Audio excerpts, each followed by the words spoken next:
The man lived alone, far from the busy town. His house stood close to the forest where tall trees blocked the sunlight and the nights were always dark and quiet. He liked this lonely life. People in town thought he was strange, but he did not care. He found peace in the silence of the woods. One cold evening, while he was walking back from the river with a bucket of water, he noticed something unusual. A strange glow shone between the trees. It was not the moon, and it was not a campfire. The light flickered, blue and silver, like nothing he had ever seen before. Curious, he left the path and moved toward the glow. Each step made his heart beat faster. The forest was quiet, too quiet. No birds, no crickets, only the sound of his boots pressing the wet ground. When he reached a small clearing, he stopped. His eyes widened. In front of him stood something impossible. A large broken object lay among the trees, smoke rising from it. It was not a plane, not a car, not anything made by human hands. Its surface was smooth and shiny, with sharp edges that curved like the wings of a bird. Strange symbols glowed faintly on its side. He realized what it was: a ship. Not from this world. At first, fear took over. He wanted to run back to his house and lock the door. But something pulled him closer. His steps were slow, cautious. The air smelled of burned metal and ash. The ship had crashed recently, maybe only minutes ago. Then a sound. A cry, weak, soft, almost hidden. He froze. His ears searched for the noise again. Yes, it was a cry like that of a child. It came from inside the broken ship. His fear battled with his curiosity. But in the end, his heart won. He could not leave a child to suffer. He stepped forward, touched the cool surface of the ship, and found a gap wide enough to crawl through. Inside, the air was heavy, filled with smoke. The walls glowed with strange lights fading in and out. He coughed, covering his mouth. Then he saw them. Two figures sat in the corner, trembling. One was taller, the other small. A mother and her daughter. But they were not human. Their skin was pale silver, shining faintly under the dim light. Their eyes were large, black, and full of fear. The child clung to her mother, hiding her face in her arms. The mother looked at the man with a mixture of terror and exhaustion. For a long moment, none of them moved. The man felt sweat on his forehead. He whispered to himself, "This cannot be real." But it was. The mother raised a shaking hand as if to protect her daughter. Her lips moved, but no sound came. The man realized she was too weak to speak. Slowly, very slowly, he knelt down. He placed his bucket of water on the ground and pushed it gently toward them. The mother stared, then hesitated. At last, she lifted the bucket and gave a sip to the child. The little girl drank greedily, her tiny hands shaking. Something changed in that moment. The mother looked back at the man. Her eyes, though strange and alien, now showed something more than fear. They showed hope. The man's heart softened. He realized they were not monsters, not enemies. They were just like anyone else. Tired, hungry, scared, and trying to survive. He whispered, though he was not sure if they understood, "Don't be afraid. I will help you." The little girl peeked at him for the first time. Her big black eyes blinked and a small, shy smile appeared on her face. The man felt something stir inside him. For years he had lived alone, speaking to no one, sharing nothing. But tonight, in this broken ship, in this strange moment, he felt a connection stronger than anything he had known. Still, danger filled the air. He looked around the ship. It was broken beyond repair. Sparks jumping from wires, smoke filling the air. Anyone could see the glow from far away. If the townspeople, or worse, the government, found this place, these two creatures would not survive. He stood and listened to the silence outside. For now, no one had come. But how long would it stay that way? He knew one thing. He could not tell anyone about this. Not yet, so he made a decision. He would return tomorrow and the next day, bringing food and water. He would keep their secret safe. He would help them, no matter the cost. As he walked back through the dark forest that night, his mind was restless. What had he just seen? Who were they really? And why did he feel like his life was about to change forever? The glow of the broken ship faded behind him, but the memory stayed sharp in his heart. And in the distance, high above the clouds, a faint flash of light moved across the sky. Someone or something was searching. The man did not know it yet, but this was only the beginning. The next morning, the man woke up before sunrise. His mind was full of questions. Had he really seen them? Or was it only a dream? He touched the bucket near his door. It was gone. That was proof. The aliens had taken it. They were real. He boiled some soup, packed bread, and carried a small jug of water. With quiet steps, he entered the forest again. The trees whispered with the wind, and every sound made him nervous. He feared someone else might have found the ship. When he reached the clearing, he stopped. The ship was still there, broken and silent. No voices, no movement. Smoke had thinned, but the strange blue glow remained. He called softly, "Hello?" For a moment, nothing happened. Then, from the shadow inside the ship, two eyes appeared, large, black, unblinking. It was the child. She looked at him without fear this time, almost with curiosity. The man knelt on the ground, opened his bag, and placed the food in front of him. Steam rose from the soup, carrying the smell through the air. Slowly, the child stepped forward. Her mother followed, weak but alert, her hand resting protectively on the girl's shoulder. They stopped a few feet away. The man pushed the food toward them. The mother hesitated, her eyes narrowing. She sniffed the air, then touched the bowl carefully. Finally, she handed it to her daughter. The girl sipped. Warmth spread across her face, and her small mouth curved into a smile. For the first time, the man heard her laugh. A soft musical sound that was unlike any human laugh but full of innocence. The mother watched silently, her gaze never leaving the man. Then slowly she nodded. It was not thanks in words, but it was thanks all the same. For days, the man repeated this routine. Every morning he brought food and water. Every night he returned home without telling a soul. At first, they ate in silence. The mother's eyes always studied him, suspicious and cautious. But the child grew bolder. One evening, when he handed her bread, she touched his hand for the first time. Her fingers were cool, smooth like polished stone. The man smiled. She giggled, hiding her face behind her mother's arm. Something gentle was forming, a silent friendship. One evening, as the sun dipped below the horizon, the man stayed longer. He lit a small lantern and placed it on the ground. The warm yellow light glowed against the ship's cold blue walls. The child sat closer than usual, staring at the flame. She whispered something in her strange language, soft sounds like music. Then, in broken words, she tried, "Light, warm." The man's eyes widened. She was learning his language. He nodded, repeating slowly, "Yes, warm light." The mother's expression changed. For the first time, her sharp face softened. She whispered to her daughter in their tongue, then turned to the man. Her lips trembled before she spoke a single word, "Safe." The man felt his chest tighten. That one word meant everything. They were beginning to trust him, but trust was fragile. One night, as he walked through the forest with food, he heard distant voices. Two hunters were moving between the trees carrying flashlights. "Did you hear about that crash?" one asked. "Yeah, some folks say it was a plane. Others say something else." The man froze, hiding behind a tree. His hands clutched the food basket tightly. His mind raced. If they kept searching, they might find the ship. The hunters' lights moved closer, then turned away. The man held his breath until their voices faded. Only then did he dare to continue. When he reached the clearing, the mother noticed his pale face.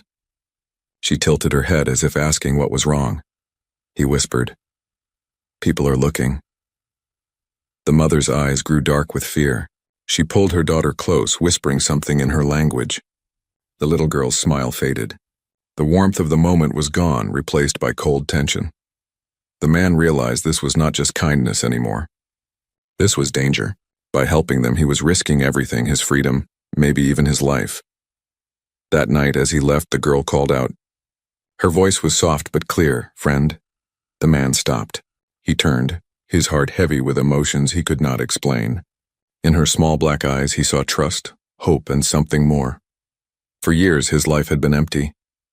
No family, no close friends, no purpose. Now, in this strange forest, with an alien child calling him friend, his life felt different. But deep inside, a shadow lingered. He knew shadows always followed light. Sooner or later, someone else would discover them. And when that day came, everything would change. The man could not stop thinking about the word the little girl had said, friend. It echoed in his mind all night. For years, he had lived without anyone close to him. But now, a child from another world had given him a name he had long forgotten. The next morning, he woke up early again. He packed food, water, and a blanket. The forest was colder each night, and he worried for them. When he reached the clearing, the girl ran to him. her silver feet moving lightly over the ground. She laughed as she took the basket from his hands. The mother followed more slowly. She was weaker than the child, her steps heavy, her face pale. The man noticed her arms trembled when she carried her daughter back inside the ship. He set down the blanket. "For you," he said softly. The mother touched the fabric, her fingers sliding over its rough surface. She lifted her eyes to him. They were dark, endless, but this time softer. She whispered something in her language, then tried, "Thank you." The man nodded, smiling gently. It was the first time she had spoken more than one word to him. That evening after they ate, the mother surprised him. She pointed at her chest, then at him. Slowly she said, "You?" "Good man." Her voice was quiet, broken but clear. The man's chest tightened. He wanted to ask questions, but he did not know how much she understood. He pointed to himself. "John, that was his name." "John," she repeated, "John." The sound of his name in her strange voice felt unreal, then she touched her own chest. "Ari," the girl clapped her hands. "Ari," she pointed at herself. Luma, so now he knew, Ari, the mother. Luma, the daughter names, real names. The invisible wall between them was breaking. Later, when the girl fell asleep wrapped in the blanket, John sat across from Ari. She looked tired, her silver skin duller than before. Her eyes studied him for a long time as if deciding something. Then she began to speak slowly, mixing her own language with broken English. "Not safe here," she whispered. John leaned closer. "Why?" She took a deep breath. Her hand shook as she drew symbols on the dirt floor, 2 circles chasing one smaller circle. Then she pointed to the sky. "Hunters," she said. "They follow." "Always follow," John frowned. "Hunters? You mean others like you?" Ari shook her head sharply. Her black eyes grew darker. "Not like us, different, they kill." Her words sent a chill through him. She explained as best as she could. She and Luma were refugees, running from powerful enemies who hunted their kind across the stars. Their ship was damaged in a battle. They had fallen through the sky, crashing on Earth by accident. John's mouth felt dry. "And they will come here? To this planet?" Ari nodded slowly. Her voice was heavy with fear. "Yes, soon." Silence filled the broken ship. Outside, the forest whispered with the wind, but inside, the truth pressed down like a weight. John wanted to deny it, to pretend it was only a story. But the look in Ari's eyes told him it was real. She was not lying. His hands shook slightly. If hunters came, what would they do? Would they harm only Ari and Luma? Or would they harm everyone on Earth? Ari reached for her daughter, brushing Luma's hair gently as she slept. Her face softened with love, then hardened again with fear. She whispered, "She is all I have." John swallowed hard. He looked at the little girl. Luma's chest rose and fell softly, her small fingers curled around the blanket. He felt something stir deep inside, an old memory of the family he had lost long ago. His wife, his unborn child, both taken from him years back in an accident. He pushed the thought away, but the ache remained. Perhaps this was why he could not turn away from them. That night when John left the clearing, his mind was a storm. The forest felt darker, heavier. Each shadow between the trees looked like a threat. He whispered to himself, "Hunters, coming here." He reached his house and sat by the fire, staring into the flames. If Ari's enemies came, they would not just find her. They would find him, and maybe the whole town. But still, he could not stop himself. The next morning he returned with more food and this time tools, an axe, nails, and wood. He began to build a small shelter over the ship, covering it with branches and leaves. Ari watched in silence. She did not stop him. When he finished, sweat dripping down his face, he looked at her. "Safer," he said simply. She nodded once, her lips trembling. Then she whispered something almost too soft to hear. "Friend. Family." John froze. Family. The word pierced him deeper than any blade. He did not reply. He could not. But inside he felt the truth. He was no longer just helping strangers. He was protecting something more, something he could not lose again. That night, far above the earth, a shadow passed across the stars. A ship moved silently through the dark, following a faint signal. The hunters were closer than anyone knew. John woke to the sound of thunder rolling across the hills. Rain tapped against his window, but his mind was already restless. For days he had helped Ari and Luma, and for days he had felt the weight of her words. Hunters. Coming.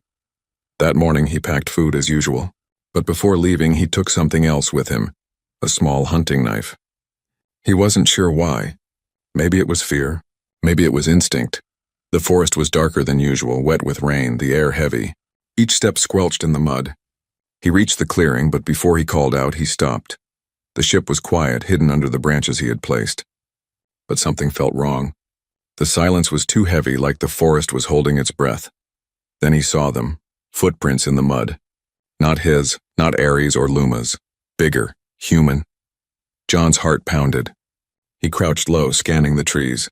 Voices drifted through the rain. 2 men. Told you I saw lights here. Probably just campers. Don't waste my time. The voices came closer. Flashlights cut through the rain. Beams of white bouncing between the trunks. John's hands tightened on the basket. His mind raced. If they found the ship, Ari and Luma would be finished. He moved quickly, slipping between the trees until he reached the ship's entrance. He tapped softly once, twice. Ari's pale face appeared in the shadows. Her eyes widened when she saw his expression. Hide, he whispered. He pointed at the trees, then pressed a finger to his lips. Ari nodded. She pulled Luma close, covering the child's mouth with her hand. The ship went silent like a tomb. John turned back. The men were near now, their boots crunching on wet leaves. There, see that? One said, pointing. The flashlight beam slid across the broken branches covering the ship. John stepped forward quickly, pretending to stumble out of the bushes. Hey, he shouted, raising his hands. What are you doing here? The men froze. One lowered his flashlight, annoyed. We're just checking. You live out here? John nodded. This is my land. No trespassing. His voice was firm, though inside his chest his heart beat like a drum. The men exchanged a look. One muttered, We heard strange sounds last week. Like an explosion, John forced a laugh. Thunderstorm hit a tree. You city boys jump at everything. He walked closer, blocking their view of the ship. The rain plastered his hair to his face, but he didn't move. He held his ground. The men studied him for a long moment. Then one shrugged. Fine, let's go. Nothing here. Their lights swung away. Slowly, their voices faded into the forest. John exhaled, his shoulders sagging. He waited until he could no longer hear them before turning back. Ari and Luma stood at the entrance, their eyes wide with fear. They're gone, he whispered. For now. That night, John could not sleep. He sat by the fire, staring into the flames. It was too close. If strangers could stumble into the clearing once, they could do it again. He thought of Ari's words. Hunters. What if those men were not just curious townsfolk? What if others were already searching? The next day he worked harder. He dragged branches, covered tracks, and dug a shallow trench to guide rainwater away from the ship. Ari watched him silently, Luma handing him small sticks as if she wanted to help. When the work was done, John sat back, exhausted. Ari approached him. Her voice was soft. You protect, he nodded. I will. She studied him with those endless black eyes, then whispered, Why? The question hit him like a stone. Why? He could have turned away the first night. He could have reported them. But he hadn't. He didn't even fully understand himself. Finally, he said, Because you need me. And maybe I need you too. Ari said nothing, but her eyes softened, and for a moment the heavy fear in the air lifted. That evening, as John walked back to his house, something caught his eye. At the edge of the forest, parked on the road, was a black van. No markings. Its windows dark. He froze, watching. The van's engine hummed quietly. Then the lights turned on. It drove away slowly, disappearing into the night. John's stomach twisted. That was no hunter from town. That was something else. Someone was watching. Later, lying in bed, he could not close his eyes. The image of the van burned in his mind. He knew now Ari was right. Danger was not just in the sky. It was already here on Earth. And if he wasn't careful, the secret he guarded would soon be discovered. John's life began to split into 2 worlds. By day, he lived as he always had, walking into town for supplies, greeting the shopkeeper, nodding to neighbors who barely knew him. But by night in the forest, he lived a different life, one that no one could ever know. He carried food, water, blankets, and even books for the child. Each time he stepped into the clearing, Ari and Luma's eyes lit with quiet hope. And each time he left, John felt the weight of secrets pressing heavier on his chest. One afternoon, while buying flour in town, the shopkeeper squinted at him. "You've been coming in more often lately," the man said, "buying double what you usually do. Feeding an army?" John forced a laugh. "Just hungry these days. Winter makes a man eat more." The shopkeeper shrugged, but suspicion lingered in his eyes. John left quickly, his heart uneasy. That night he carried the supplies through the forest, moving faster than usual. He could not shake the feeling that someone was watching him. Every snap of a twig made his skin crawl. When he reached the ship, Luma ran into his arms with a laugh. "John, John!" she cried, her small hands clutching his coat. For a moment the fear vanished. Her joy filled him with warmth. He lifted her easily, spinning once before setting her down. She clapped and laughed, her voice echoing through the trees. But Ari stepped forward, her face tense. "Noise," she whispered sharply, pressing a finger to her lips. John nodded, setting Luma down gently. She was right. Joy was a luxury they could not afford. Later, as they ate together, John noticed how thin Ari had become. Her eyes carried shadows, her movements weak. "You need more food," John said quietly.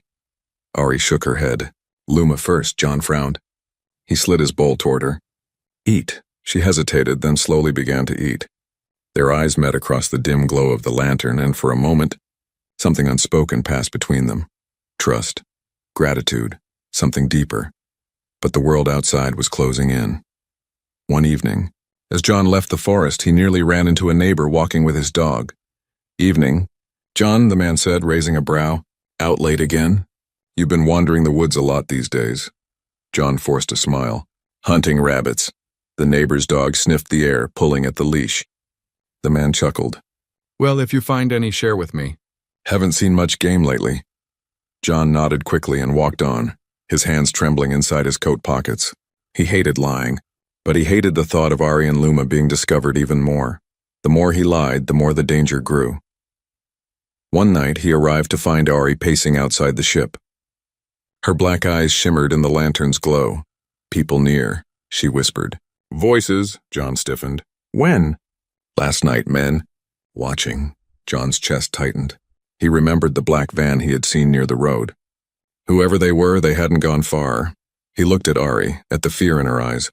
Then at Luma, who was drawing circles in the dirt with a stick, humming softly to herself. That was the moment John made his choice. "I'll protect you," he said firmly. Ari shook her head. "Danger for you." John's jaw tightened. "I don't care." Over the following days, he built a stronger shelter around the ship, covering it with heavy branches and mud. He disguised his tracks, wiping away footprints. He even set simple traps. Bells strung between trees to warn him if anyone came close. Ari watched him work, sometimes helping with her frail hands. Luma followed him everywhere, asking questions in broken English. "Why you help?" she asked one evening. John paused. He wanted to say, "Because you remind me of the child I lost." But the words caught in his throat. Instead, he smiled softly. "Because we're friends." Luma giggled, hugging his leg. "Friend John." The word wrapped around his heart like a chain. He could no longer imagine his days without hearing her voice. But danger was never far. One night, while John was with Ari and Luma, a sudden sound broke the silence. A distant crack, like a gunshot echoing through the forest. Ari grabbed Luma, pulling her close. John's hand went to his knife. His eyes scanned the trees, every shadow alive with threat. Minutes passed, the forest still. Finally, the sound faded, but the fear remained. John whispered, "They're getting closer." Ari's voice trembled. "We cannot stay here forever." Her words hit him like a hammer. He knew she was right, but what choice did they have? When John returned home that night, his mind was heavy. He sat by the fire, staring at the flames. His neighbors were watching. Strange men in black vans were near. Hunters from the stars could arrive any day. Yet still, he went back the next morning with food, with water, with hope. Every lie he told, every risk he took, pulled him deeper. He was no longer just helping strangers. He was part of their lives, and he knew now he would not let anyone take them away. The forest was colder than usual that night. A sharp wind swept through the trees, carrying with it a warning John could not explain. He hurried through the darkness, his lantern swinging in his hand, the basket of food banging against his side. When he reached the clearing, the ship was quiet. Too quiet. Normally Luma would run out to greet him, her laughter echoing like music through the trees. But tonight there was only silence. John's chest tightened. He rushed forward and tapped at the side of the ship. "Ari?" he whispered. The door creaked open. Ari stood there, her silver skin pale, her dark eyes filled with fear. She shook her head quickly, pressing a finger to her lips, then pulled him inside. There in the corner lay Luma. Her small body trembled under the blanket. Her skin, once shining faintly, now looked dull and gray. She coughed weakly, her breath shallow. John's heart sank. "What happened?" Ari's voice shook. "Air, too heavy. Too different. She cannot breathe well. Weak. Every day weaker." John dropped to his knees beside Luma. He touched her forehead. It was cold, yet sweat clung to her skin. The little girl opened her eyes slowly. When she saw him, she tried to smile. "John," she whispered, her voice thin as a whisper of wind. His throat tightened. He forced a smile. "I'm here, little one." I brought food, but she turned her head away. She could not eat. Ari knelt beside her daughter, her hands trembling as she stroked the child's hair. "She is all I have," Ari whispered. Her voice cracked with pain. "I cannot lose her." John felt a heavy ache in his chest. The sight of Ari's fear cut deeper than any blade. He remembered the day he had lost his own family, his wife, his unborn child. The pain had never left him. Now watching Ari and Luma, it returned sharper than ever. He clenched his fists. He could not let it happen again. Not this time. For hours, John sat with them. He tried to give Luma sips of water, but she coughed and turned away. Her breathing grew shallow, each breath a struggle. Ari rocked her gently, tears slipping down her silver cheeks. At last, Ari whispered, "She cannot stay here. Forest, air, too heavy. She will die." John looked around the broken ship. The walls were cracked, the machines dead, the once glowing lights now faint. They had no medicine, no way to heal her. Ari's black eyes lifted to his. "We must go." "But where?" John's mind raced. Where could they go? He thought of the town, of doctors, of hospitals. But if anyone saw Ari and Luma, they would not treat them. They would cage them, study them, kill them. Yet if they stayed here, Luma would not survive the week. The choice burned in his chest. That night, John returned home, but sleep would not come. He sat in the dark, staring at the walls, hearing Luma's weak cough echo in his memory. He thought of Ari's words. "She will die." By dawn, he knew what he had to do. The next evening, John arrived at the clearing with more than food. He brought coats, boots, and a small lantern. He knelt before Ari and looked into her eyes. "Come with me," he said firmly. "Both of you. Live in my house. I will protect you." Ari's eyes widened. She shook her head. "Too dangerous. People see us." John's voice grew stronger. "If you stay here, Luma will die. If you come with me, maybe she has a chance." Ari clutched her daughter tightly, torn between fear and hope. She shook her head again, tears filling her eyes. "No safe anywhere." John reached out, gently covering her trembling hands. "Safe with me." For a long moment, silence filled the ship. Only Luma's weak breathing broke the stillness. Then slowly the child stirred. Her small hand reached out toward John. Her voice, faint but clear, whispered, "Home." Ari froze. Her lips trembled. She looked at her daughter, then at John. The fight inside her broke. With a shaky breath, she nodded. "Yes," she whispered. "We come." John felt a surge of relief, but also fear. By bringing them into his home, he would be risking everything. His neighbors, the government, the hunters, everyone, but he no longer cared. For the first time in years, he had something worth protecting.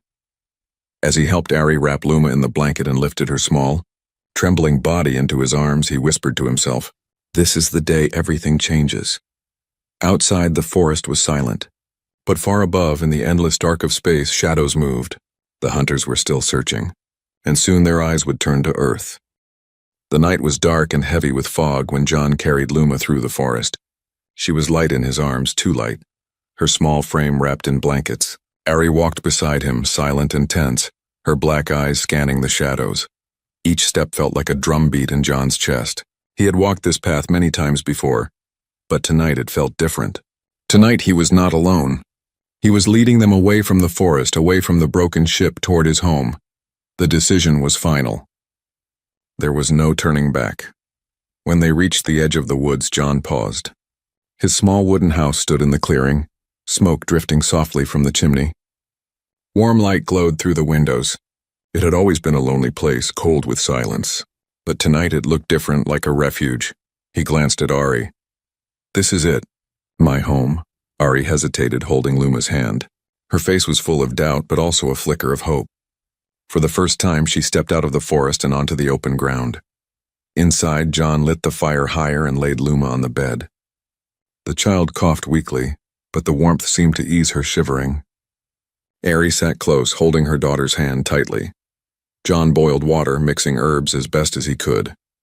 He wasn't a doctor, but he had learned old remedies from his grandmother. He held the cup to Luma's lips, and to his relief, she sipped slowly. For the first time in days, John saw a trace of color return to her cheeks. Ari's eyes filled with tears. She looked at John, her voice trembling. "You give us life." John shook his head softly. "No, she gives me life." The days that followed were strange and fragile. Luma grew stronger little by little. She played quietly near the fire, drawing symbols on scraps of paper John gave her. Sometimes she laughed, a sound that filled the small house with warmth. Ari helped in silence, learning small tasks, folding blankets, carrying wood. Though her movements were graceful, her eyes never stopped watching the windows, the door, the forest beyond. She never felt safe, and John felt something he had not felt in years. Purpose. His empty house was no longer empty. His quiet life was no longer lonely. He had a family again, but shadows were closing in.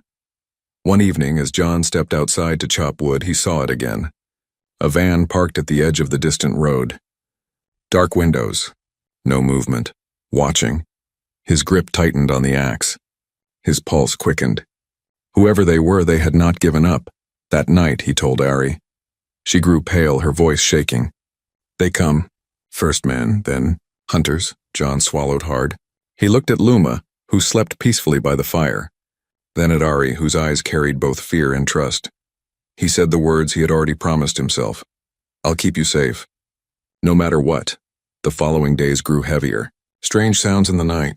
Flickers of light in the sky. The distant hum of engines in the forest. John began preparing. He boarded the windows, stored food, and kept his knife close. He taught Ari simple English words for danger: hide, quiet, run.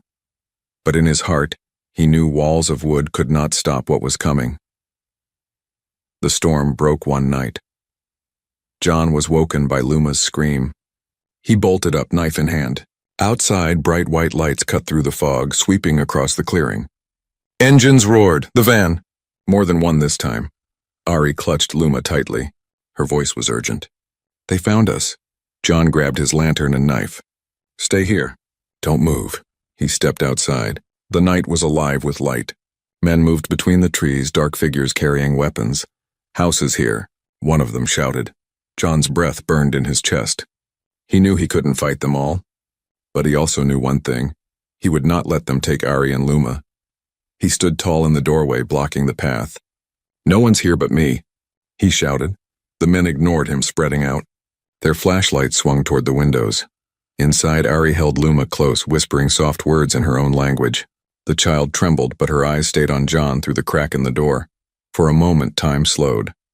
John looked back at her, at the small alien child who had called him friend. At the mother who had whispered family, at the life he thought he had lost, now returned in a new and impossible form. His voice was steady as he whispered to himself, "They won't take you." Then high above, the sky split open. A new light burned through the clouds, cold silver and vast. The air shook with a low hum that made the earth tremble. Ari's eyes widened. She whispered one word full of dread. "Hunters." The men in the forest froze, staring upward. Their flashlights shook in their hands. The van's engines roared, but no one moved. John's heart pounded. He tightened his grip on the knife, though it felt useless now. The sky glowed brighter. Shadows fell across the clearing. The battle for Ari and Luma had truly begun.